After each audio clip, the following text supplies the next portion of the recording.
Hi, Wilhalm, and it's great to have you on the show. Awesome to see you. Thank you. So, let's introduce Float. What is it? How does it work? And what kind of ecosystem is it?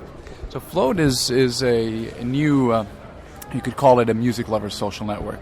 It brings a lot of location-based and social networking tools.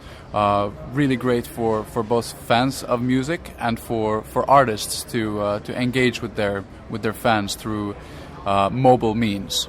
We really see this as a mobile experience through and through. There is, especially in terms of location, that is a mobile lifestyle. We have some really cool artists involved. DJ Armin van Buuren, world's #1 DJ, voted now 4 years in a row. DJ Marcus Schultz, The Wanted, UK pop sensation. We even have Manowar. Why are these guys involved in Float? Well, they see Float as a kind of a one-stop shop for their social needs. They update Twitter and Facebook through Float. They host promotions in Float. At the moment, those promotions have largely been revolving around location and check-in. So one of the examples that's been recently done is a concert check-in promotion with Armin van Buuren in Australia, and there he gave out 3 VIP packages to winners that were randomly selected from everyone checking in.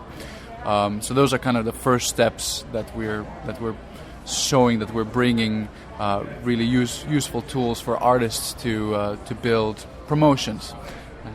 And no, it's interesting because there are quite a few location-based services, but none of them have quite managed to hack the music space yet. Why do you think that is? It's a really good question. The location-based apps out there, they don't necessarily close out music, and artists. But I think it's a natural progression path where location-based apps are pretty new in general. Let's face it, we're still in an early adopter phase of the whole industry, and you're seeing now a lot of location-based apps springing up in various different forms. You have the Get Glue, check into what I would say items or check into books and movies. You have the Foursquare, very famous. I see Foursquare as a great tool for retailers to drive perhaps a little bit more engagement in their business, and Float is kind of laser sharp focused on the relationship between fans and artists.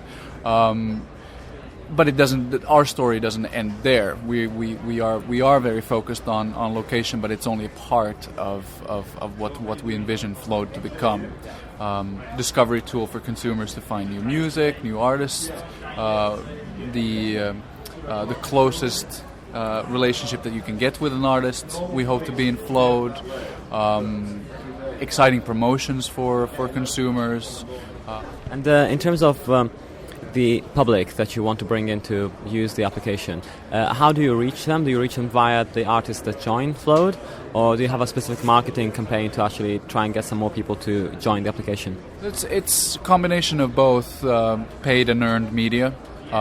We are actively marketing Float, testing out various different techniques. I mean, I've been involved now in 2 months, and I've kind of turned the hose on and off and tried many different things, and we see a healthy viral growth. We've grown since coming out of public beta in beginning of December. We've grown in healthy triple digits. The number of artists are growing, and we see that every time an artist does something in Float and connects to Twitter and Facebook, it drives a lot of interest towards the application. Sure. And the platform is not just an app; it's also a desktop. You can actually access it from your browser. You can access it via float.com. You can sign up on float.com. The app is available for Android and iPhone and a couple of Nokia phones in beta. But if you don't have one of those phones, you can sign up on Float.com and enjoy basically all the same features as in the mobile application. The only thing that we don't allow users to do is check into a location on the website.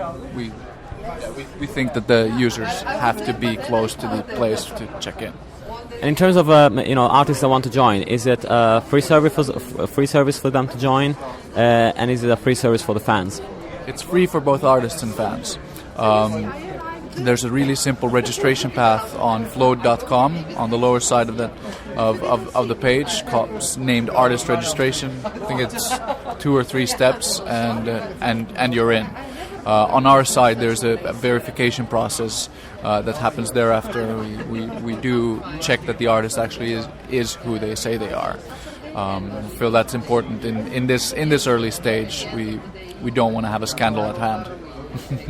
And in terms of I know you can't talk about it in details, but in terms of the progress for Float as an application, where do you see that going in terms of additional features and stuff? So, in broad terms, we are the next step is within a short period of time we're going to bring multimedia features. So that means audio, video, and playing of audio, video and video within Float, and that'll happen within the next month probably. And during Q1 we're going to bring out the first set of what we call a loyalty program tool set for artists. And in there the artists can start rewarding their most active followers on Float in various different ways. They can market tickets, merchandise, audio through Float. So really, it becomes I guess you could call it a marketing vehicle for music artists. Well, it was great talking to you. You guys at home should visit Float.com. It's FLOWD.com, or search for the application on the iTunes Store or on other platforms as well. Thanks for being on the show. Awesome. Thank you, Andrea.